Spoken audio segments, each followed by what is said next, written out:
дорогие мои подписчики, гости моего канала. Сегодня я снимаю, как мы с Глебом попали под штормовую погоду.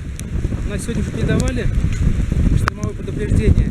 И вот, пожалуйста, попали в дождь и сильный ветер. У нас сегодня передали штормовое предупреждение. Мы с Глебом как раз попали в этот шторм. Идет сильный дождь, ветер. Вообще очень сильный ветер. И очень сильный, как я сказал, дождь.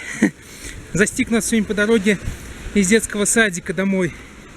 Идет даже не дождь какой-то, а наподобие как град. Падает такие и тает сразу. Ну, как я и сказал, вот на руке вот эти типа градинки, снежинки. Стоим сейчас на остановке, все мокрые, ждем автобус. До автобуса еще, наверное, минут 5. На улице погода, как сказал, уже сумасшедшая просто. Просто очень плохая.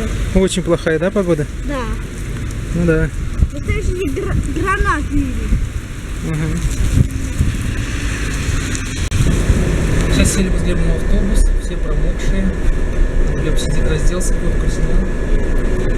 На улице стало мгновенно холодно, потому что, как я сказал, что шел не дождь какой-то, а как град, и сразу таял.